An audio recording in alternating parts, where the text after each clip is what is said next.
Di Wahyu pasal 13 ini ayat 11 sampai 18 kita lihat ada konteks penyembahan atau ibadah. Kalau penyembahan itu ada kaitan dengan hari ibadah. Ia menyebabkan seluruh bumi dan semua penghuninya menyembah binatangnya. Pertama,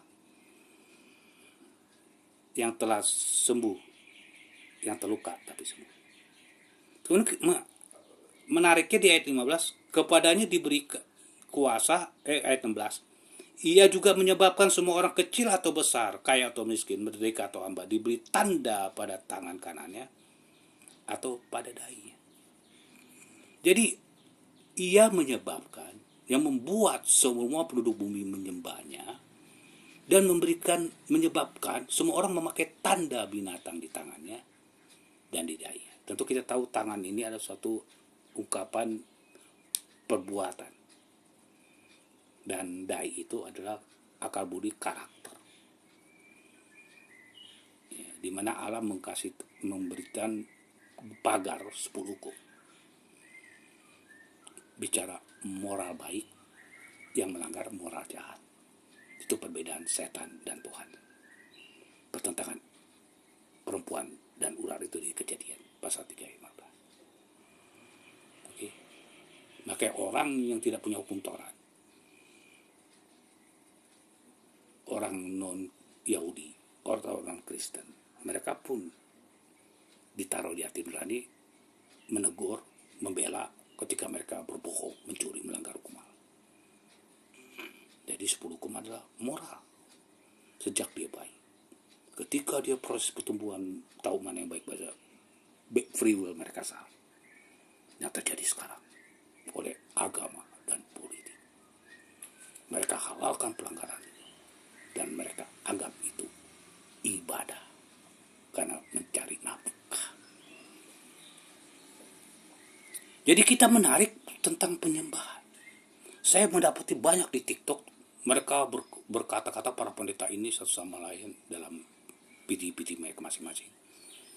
Orang berkata, kalau bicara tentang gereja Pentakosta atau ibadahnya gemeter-gemeter, atau ibadahnya nyanyi aja dari awal sampai akhir, atau bagaimana gereja-gereja dominasi masing-masing gitu, itu nggak ada masalah. Okay. Yang penting Yesus dan Alkitab.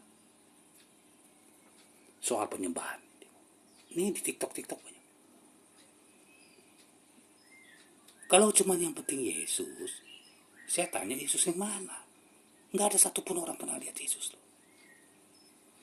Tentu kalian bilang Yesus kitab suci lah di Bethlehem, kayak orang Parisi dong, ahli Taurat, nunggu Mesias. Bukan itu dalam suatu dominasi.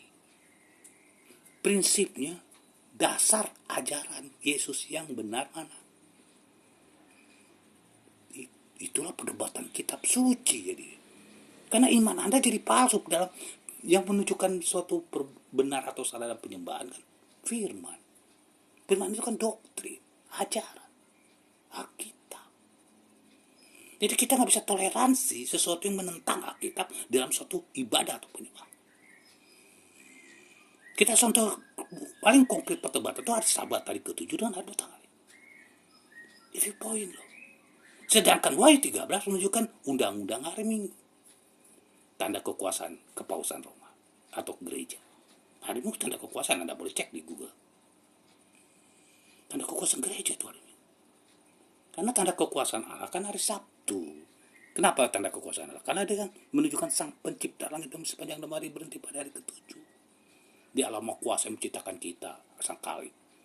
Maka dia berhenti pada itu. Nah, diganti kepada gereja hari pertama. Maka dia bilang tanda kekuasaan kepausan. Dengan pemerintahan dunia nanti. Nur kuasa dia. Nah, di sini bicara penyembahan palsu dan penyembahan yang benar. Ya di mana hampir semua penduduk bumi menyembah binatang terluka tapi yang seperti sekarang. Nah, penyembahan ini atau ibadah ini yang perlu kalian ketahui, bukannya suatu liturgi atau seremoni dalam suatu kumpulan umat di dalam rumah ibadah. Ibadah itu adalah kehidupanmu sehari-hari. Ini yang tidak diterjemah. Maka ketika dibilang menyebabkan mereka diberi tanda pada tangannya, pada tanda pada ini suatu ibadah benar atau ibadah palsu dalam kehidupan. Ketika kita mencari nafkah, kita kalau ibadah yang benar tidak boleh mencuri punya bos kita atau korupsi. Tidak boleh melanggar hukum Allah. Kehidupan sehari-hari itu ibadah. Jadi ibadah bukan satu penyembahan, hanya liturgi dan seremoni saja seperti kalian ke gereja dalam kumpulan umat ibadah. No. Makanya dibilang kamu seperti surat Kristus yang terbuka yang dapat dibaca orang. 2 Korintus pasal 3 ayat 1 sampai 6. Apa katanya? Bukan ditulis dengan lo batu, tapi Roh Kudus di hati. 10 hukum dia bicara. Moral. Itu ibadah. Nah, masalah kalian diajar nabi-nabi palsu, gereja-gereja yang menjadi satu bonus demografi ini. Market jual dan beli untuk ibadah palsu. Ya, umpamanya namanya kita mencari nafkah kan ibadah. Tapi kan ajaran samawi mencari nafkah jangan mencuri. Baru ibadahnya benar. Tapi dibikin jadi jihad para nabi palsu. Ya kan? Jihad dia mencari nafkah dengan mencuri. Kan ini dia punya silat lidah. Paham ya maksudnya? Kayak begitu.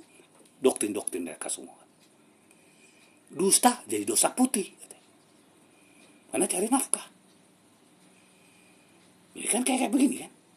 Ini organisasi-organisasi agama-agama yang kepada kepausan Roma dalam pergerakan ekonomi. Betul. Ini ibadah. Kita lihat poin di sini, menyebabkan semua penduduk bumi menyembah binatang terluka tapi sembuh. Binatang. Kita tahu dan pasal 7, kita udah belajar video sebelumnya. Ya, binatang bertanduk 10, Roma kapiran, muncul tanduk kecil di atas binatang bertanduk 10. Gereja, kalau di Wahyu 17 ayat 3, perempuan pelacur duduk di atas binatang, gereja. Kalau Daniel itu tanduk kecil katanya. Jadi di kekuasaan itu lebih binatang bertanduk 10. Pemerintahan gereja. Gitu. Gereja negara. Atau Vatikan itu kan pemerintah. Jadi negara di dalam negara. Iya? Di dalam negara kedaulatan Italia itu. Tapi dia berdaulat sendiri di dalam. Nah itulah tanduk kecil di atas binatang. Bertanduk negara dalam negara.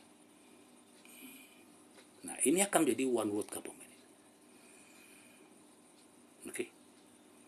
Nah ini yang kalian tidak ketahui.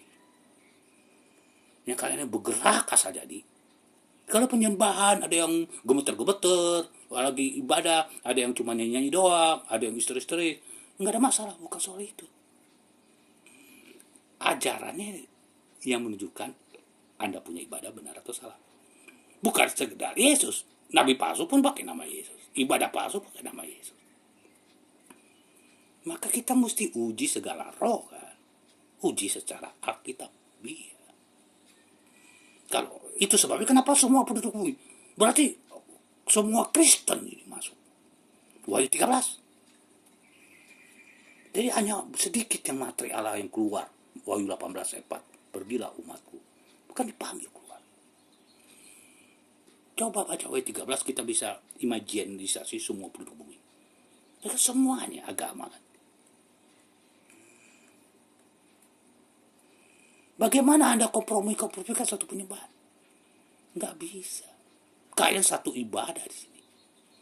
Ketika kalian kompromikan semua ibadah kalian berbeda-beda, karena doktrin kalian berbeda-beda. Itu sebabnya Yesus itu tidak mungkin punya kebenaran macam-macam. Dia hanya satu kebenaran. Soal apapun doktrin kita uji Alkitab, itulah kebenaran Yesus.